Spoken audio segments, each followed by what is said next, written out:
하나님께서는 그리스도를 영접한 하나님의 자녀된 우리에게 많은 유업과 이미 성취된 그 약속들을 주셨습니다. 하지만 우리가 이 풍성한 하나님이 주신 기업, 이 유업을 누리고 약속하신 그 축복들을 받는 그 열쇠가 있는데, 그 핵심 열쇠는 바로 믿음입니다. 믿음. 믿음 없이는 하나님을 기쁘시게 할 수도 없고, 하나님께서 우리에게 이미 주신 것들을 받을 수도 없습니다. 오늘 믿음에 관해서 함께 나누도록 하겠습니다. 자, 믿음이란 무엇일까요? 자, 로마서 12장 3절에서 이렇게 말씀합니다. 오직 하나님께서 각 사람에게 나누어 주신 믿음의 분량대로 지혜롭게 생각하라.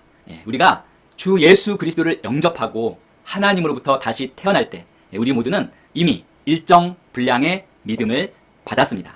그런데 이 일정 분량의 믿음은 마치 마중물과 같은 것입니다. 마중물 뭔지 아시죠?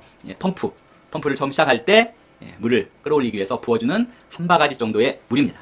재밌는 것은 제가 얼마 전에 빨간머리 앤을 봤는데, 우리나라는 보통 이 펌프가 집 밖에 있었는데 빨간머리 앤을 보니까 한 100여 년 전 캐나다에서는 이 펌프가 집 안에 있더라고요.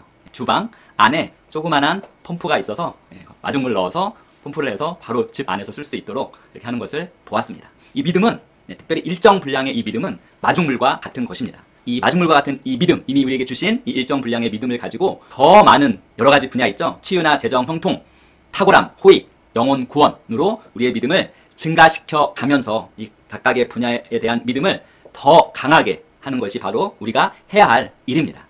믿음의 정의는 하나님의 말씀을 듣고 하나님의 말씀으로 우리가 설득되어지는 것, 또는 하나님의 말씀에 대한 우리 영의 반응입니다.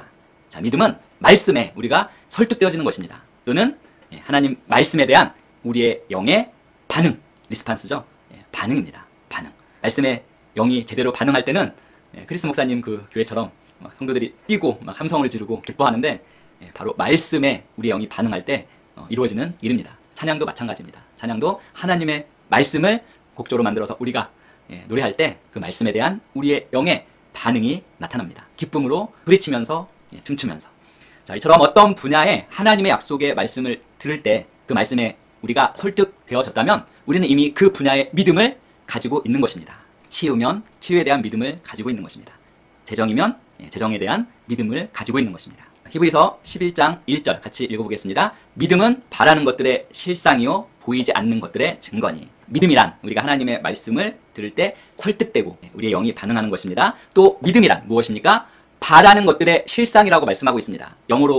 밑에 영어로 번역해 놓은 걸 보시면 substance라고 말씀하고 있습니다. substance는 실체, 만질 수 있는 것입니다. 즉 믿음은 우리가 바라고 갈망하고 희망하는 것들의 실체, 즉 만질 수 있는 것입니다. 그리고 하나 더 있죠. 보이지 않는 것들의 증거니. 자, 믿음은 또한 보이지 않는 것들의 증거입니다. 에비던스, 증거인데요. 이 에비던스는 뜻이 무엇입니까? 분명한 것, 눈에 보이는 것입니다. 즉 증거는 분명한 것, 눈에 보이는 것입니다. 보이지 않는 것들이 분명하게 나타나서 눈에 보이는 것이 바로 믿음의 정의입니다. 최신혜 목사님은 또 믿음은 등기문서와 같다라고도 말씀하셨죠. 등기문서. 집에 대한 등기문서를 소유하면 그 집을 보지 않아도 그 집을 소유하고 있는 것과 같은 것입니다. 자동차에 대한 등기문서를 소유하면 그 자동차를 보지 않아도 그 자동차를 소유하고 있는 것입니다. 우리나라에서는 많이 있지 않은데 요트에 대한 등기문서를 소유하면 그 요트를 보지 않아도 그 요트를 소유하고 있는 것입니다. 믿음은 실제로 있는 것처럼 바라보는 것입니다. 구약의 대표적인 믿음의 사람이 있죠. 믿음의 아버지 아브라함 또는 여호수아와 갈렙. 믿음의 아버지 아브라함은 하나님의 약속을 믿었죠. 내 자손이 별과 같이 되리라는 그 약속을 믿었습니다. 뿐만 아니라 그 믿음의 아버지 아브라함이 처음에 하나님께서 내 고향을 떠나서 내가 지시할 땅으로 가라 했을 때 처음에 있었던 곳이 갈대아 우르였습니다. 갈대아 우르에서 가나안 땅 그 세겜에 도착할 때까지의 거리가 직선거리죠. 비행기를 타고 직선으로 날아갈 수 있는 거리가 1700km였습니다. 1700km.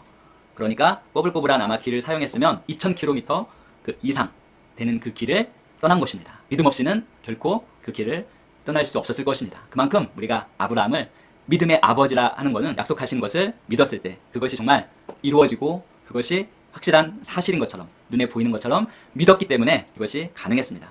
여호수아와 갈렙도 마찬가지입니다. 가나안 땅을 차지한다는 하나님의 말씀에 대한 믿음, 즉 그 하나님의 말씀에 유일하게 설득되었던 여호수아와 갈렙만이 가나안 땅에 들어갈 수 있었습니다. 그 외 모든 이스라엘 백성들, 수백만 명의 이스라엘 백성들, 믿음을 가지고 있지 않았던, 즉 그 말씀에 설득되지 않았던 다른 모든 이스라엘 백성들은 40년간 광야에서 죽게 됩니다. 믿음은 바라는 것들의 실상이기 때문입니다. 자, 두 번째, 믿음은 어떻게 생기는가? 우리가 많이 아는 말씀, 들은 말씀, 로마서 10장 17절에 의하면 믿음은 들음에서 나오며 들음은 하나님의 말씀에 의해서니라. 이 말씀에 기초하면 믿음은 어떻게 생깁니까? 같이 읽어보겠습니다. 믿음은 하나님의 말씀을 듣고 심령으로 그 말씀을 사실로, 즉 진리로 온전히 받아들일 때 생깁니다. 하나님의 말씀을 심령에서 온전히 받아들일 때, 진리로 온전히 받아들일 때, 온전히 받아들이는 것이 무엇인지에 대해서는 누가복음 8장 11절부터 15절 예수님께서 말씀해 주신 씨 뿌리는 자의 비유에서 잘 설명해 주고 있습니다. 하나님의 말씀을 진리로 온전히 받아들이는 것이 무엇인지, 앞에 세 개는 진리로 온전히 받아들이지 못함을 보여주고 뒤에 하나는 진리로 온전히 받아들이는 것이 무엇인가를 보여줍니다. 함께 누가복음 8장 11, 15절 읽습니다. 이제 그 비유는 이것이라. 씨는 하나님의 말씀이요 씨가 길가에 떨어졌다는 것은 그들이 들으나 마귀가 와서 그들의 마음에서 말씀을 빼앗아 가버림으로 믿지도 구원받지도 못하는 자들이요. 온전히 받아들이는 것조차 안 되는 사람들이죠. 그리고 씨가 바위 위에 떨어졌다는 것은 말씀을 듣고 기쁨으로 받아들이지만 뿌리가 없으므로 잠시 믿다가 시험 받을 때면 떨어져 나가는 자들이라. 얼마간의 그리스도인들이 해당될 거라고 생각됩니다. 그리고 씨가 가시떨기 사이에 떨어졌다는 것은 말씀을 듣기는 들어도 가서 이 생의 염려와 부와 쾌락에 억눌려 온전함에 이르는 열매를 맺지 못하는 자들이요. 또한 얼마간의 그리스도인들에게 동일하게 해당되는 말씀입니다. 여기까지는 무엇입니까? 하나님의 말씀을 진리로 온전히 받아들이지 못하는 상황입니다. 자, 그러면 하나님의 말씀을 진리로 온전히 받아들이는 것은 무엇입니까? 씨가 좋은 땅에 떨어졌다는 것은 정직하고 선한 마음으로 말씀을 듣고 그리고 지켜서 그리고 인내로 열매를 맺는 자들이라. 이 부분 듣고 지켜서 인내로 열매를 맺는 자들이라. 듣고 지켜서 인내로 열매를 맺는 것이 바로 하나님의 말씀을 진리로 온전히 받아들이는 것입니다. 이 부분은 좀 더 뒤에서 또 말씀을 나누도록 하겠습니다. 말씀이 와야 믿음이 형성됩니다. 믿음이 시작됩니다. 그것을 가장 잘하는 사탄 마귀는 이 씨인 말씀을 노립니다. 어떻게 해서든지 이 말씀이 하나님의 자녀들의 심령 안으로 들어가서 그것이 믿음을 형성하지 못하도록 사단 마귀는 필사적으로 이 씨인 말씀이 우리에게 심겨지는 것을 방해합니다. 그것을 우리가 인식하고 우리가 안다면 우리는 그 사단 마귀에 대적해서 정말 이 하나님의 말씀을 우리 안에 거하도록 우리는 최선을 다해서 정말 사수해야 합니다. 말씀을 듣고 거절한 예들이 있죠. 요한복음 20장 24, 25절 보면 도마가 예수님과 함께 있지 않았습니다. 부활하신 예수님과 함께 있지 않은 도마가 다른 제자들이 우리가 주를 보았노라 하니까 도마가 이렇게 말했습니다. 대표적인 믿음 없음의 고백이죠. 내가 그의 손에 못자국을 보며 내 손가락을 그 못자국에 넣으며 내 손을 그 옆구리에 넣어보지 않고는 믿지 아니하겠노라. 이론적이고 경험적이며 과학적인 사고방식입니다. 자, 이 사고방식에서 벗어나는 건 무엇입니까? 말씀을 선택하는 것입니다. 말씀을 선택하지 못했기 때문에 이러한 믿음 없음의 사고방식을 갖게 된 것입니다. 그리고 마가복음 6장 1절에서 6절에서 보면 예수님께서 다른 곳에서는 많은 이적과 기적과 치유를 행하셨는데 오직 한 곳, 자기 고향과 예수님의 그 친척에서는 그 일들을 행하실 수 없었습니다. 오직 소수의 병자만 치유받았을 뿐이고 다른 사람들에게는 아무런 일이 일어나지 않았습니다. 그것을 성경은 해석해 줍니다. 그 이유에 대해서. 그 뭐라고 해석해 줍니까? 그들이 믿지 않음을 이상히 여기셨더라. 이적과 기적과 치유가 일어나지 않은 것은 믿지 않음에 있다고 말씀해 주십니다. 믿음은 말씀에 대한 지식이 축적된 것을 심령에서 받아들인 결과로 생깁니다. 믿음의 은사가 와서 확 훅 들어와서 한 번에 믿어져서 어떠한 그런 분야에서 하나님의 역사를 경험하기도 하지만 보통은 하나님의 말씀에 대한 지식이 축적되면서 그것이 심령에 받아들인 결과로 믿음이 생깁니다. 예를 들어서 치유받는 것은 하나님의 뜻입니다. 이 치유에 대한 믿음이 생기는 그 과정에는 먼저는 구약의 그림자죠. 예수님의 그림자이신 구약의 구리뱀, 하나님이 보내신 불뱀에 물린 이스라엘 백성들이 이 장대에 매달린 구리뱀만 쳐다보면 살 수 있었습니다. 치유되어 살 수 있었습니다. 하지만 고집 부려서 쳐다보지 않은 자는 죽었겠죠. 이 구리뱀은 바로 예수님의 그림자죠. 치유자로 오신 예수님의 그림자. 보면 육체뿐만 아니라 우리의 영혼을 치유하고 구원하신 분이신 예수님의 그림자입니다. 자, 그리고 예수님이 오셨습니다. 그림자로서 구리뱀으로 이렇게 표현됐던 예수님께서 이 땅에 오셨습니다. 예수님의 행동을 보니까 치유를 원하는 모두를 고쳐주셨습니다. 그리고 예수님의 말씀도 치유에 관한 말씀이 있었습니다. 믿는 자들에게 이런 표정이 따르리니 병든 사람에게 손을 얹은 즉 나으리라.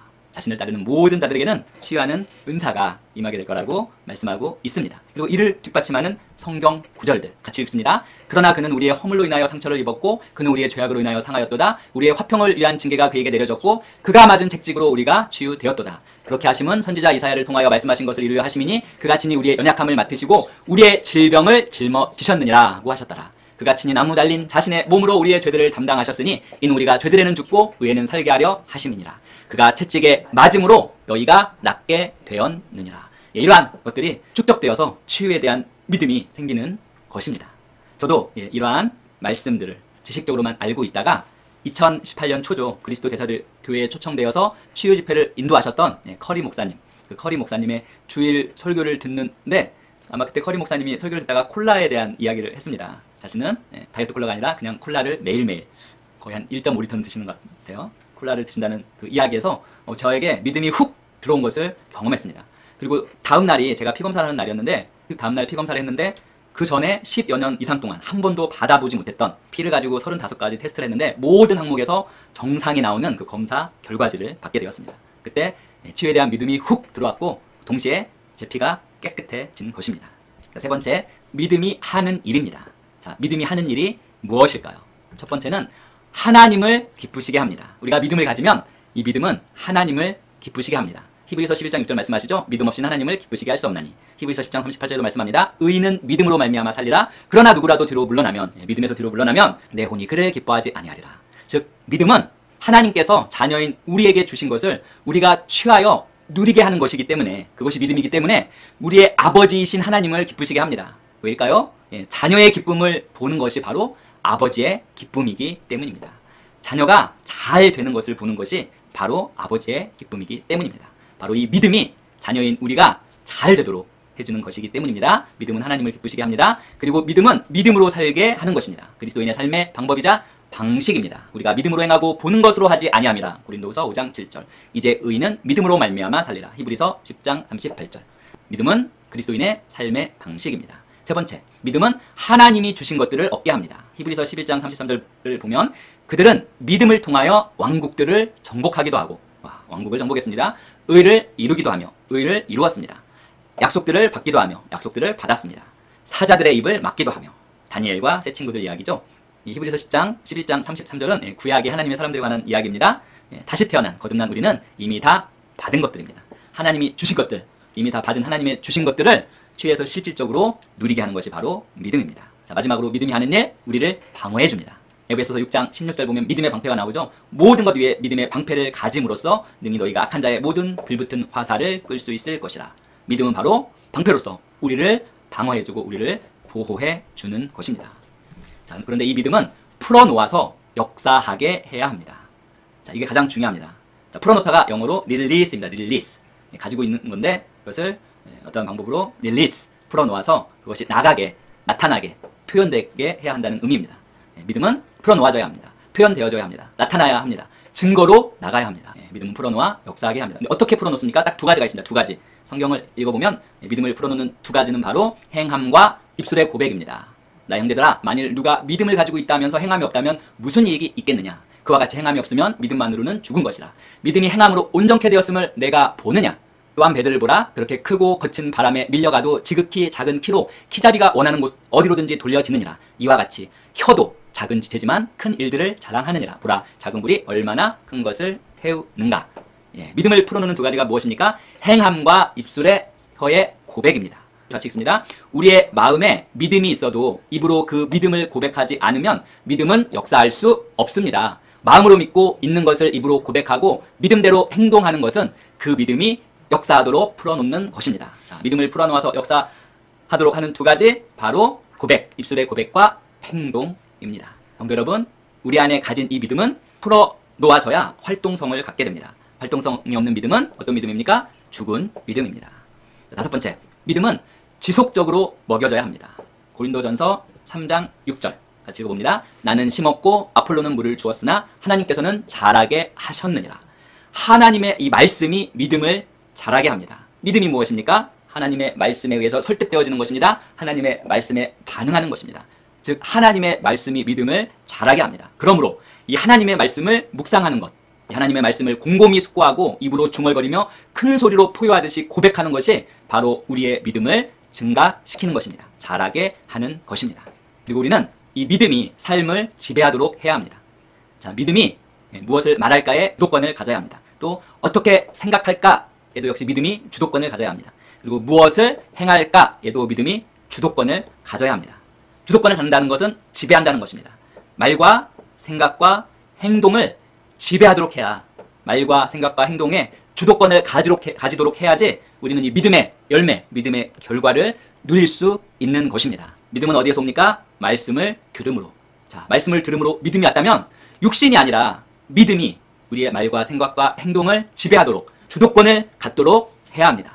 그래서 믿음에 의해 지배되는, 믿음이 주도권을 갖는 말과 생각과 행동이 지속되면, 참음, 오래 참음, 인내로 지속되게 되면 반드시 믿음의 열매, 그리고 믿음이 역사하는 것을 우리가 눈에 띄게 분명하게 볼 수 있는 것입니다. 아멘. 이걸 잘 머릿속에 사진을 찍어 놓으시기 바랍니다. 들음과 묵상함으로 믿음이 생기고 믿음이 성장합니다. 자, 믿음이 와 있습니다. 자, 믿음이 와 있는데 여전히 육신이 우리의 말과 생각, 행동을 지배하는 그리스도인들 많습니다. 이제는 더 이상 아닙니다.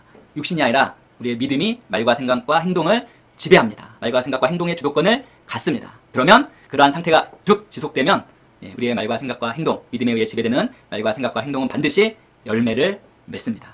반드시 눈에 보이도록 역사합니다. 아멘. 그리고 마지막으로 믿음은 사랑으로 역사합니다. 갈라디아서 5장 6절 같이 읽습니다. 예수 그리스도 안에서는 할례나 무할례가 쓸모없고 오직 사랑으로 역사하는 믿음뿐이니라. 자, 여기서 오직 사랑으로 역사하는 믿음뿐이니라 라고 한글 성경에서는 번역해 놓았는데 영어 성경에서는 좀 더 구체적으로 이렇게 나와 있습니다. 중요한 유일한 것은 사랑을 통해 자신을 표현하고 나타내는, 이 부분, 표현하고 나타내는 믿음뿐이니라. 사랑을 통해 그 자신을 표현하고 나타내는, 사랑은 엄청난 행동을 동반하는 것입니다. 이 사랑을 통해 자신을 표현하고 나타내는 믿음뿐이니라. 즉 믿음은 하나님의 사랑의 성품과 함께 역사할 때 그 파급력, 그 영향력이 최대치가 된다는 것입니다. 자, 그런데 하나님의 말씀이 말하는 것은 무엇입니까? 이 하나님의 사랑이 우리에게 부어져 있다는 것입니다. 자, 부어져 있는 이 하나님의 사랑을 우리가 인식하고 그것을 우리가 의식하면 바로 우리의 믿음은 사랑을 통해 스스로를 표현하고 나타내는 믿음이 되는 것입니다. 즉 사랑으로 역사하는 믿음을 나타내게 되는 것입니다. 성도 여러분, 하나님께서는 구원받는 믿음 외에도 우리에게 마중물과 같은 일정한 분량의 믿음을 나누어 주셨습니다. 이제 그 믿음이 얼마나 효율적으로, 얼마나 큰 파급력을 가지고 역사하고 또한 그 믿음을 더욱 강하게 하고 증가시키느냐는 바로 우리 손에 달려 있습니다. 우리의 인식, 우리의 마음에 달려 있습니다. 우리가 이미 소유하고 있는 이 마중물과 같은 이 믿음을 열심히 입술로 고백하고 또한 그 믿음대로 행하고 표현하고 나타내면서 점차 더 강한 믿음을 갖는 우리 성도님들 되시길 예수님의 이름으로 축원드립니다. 그래서 치유, 재정, 형통, 영혼구원, 탁월함, 은혜, 호의 등 여러 분야에서 이 믿음을 증가시키기 바랍니다. 그래서 믿음의 삶을 실제화시킴으로 하나님이 이미 우리에게 주신 이 많은 것들을 찾아서 기쁨으로 누리는 그리스도인이 되십시오. 그리스도인이 됩시다. 그것이 바로 우리 아버지 하나님을 기쁘시게 하는 일입니다. 그래서 각자의 가정과 이웃과 그리고 땅끝까지 영혼 구원자이자 하나님의 풍성한 축복의 통로의 삶을 사시는 우리 모든 성도님 되시기를 예수님의 이름으로 축원드립니다.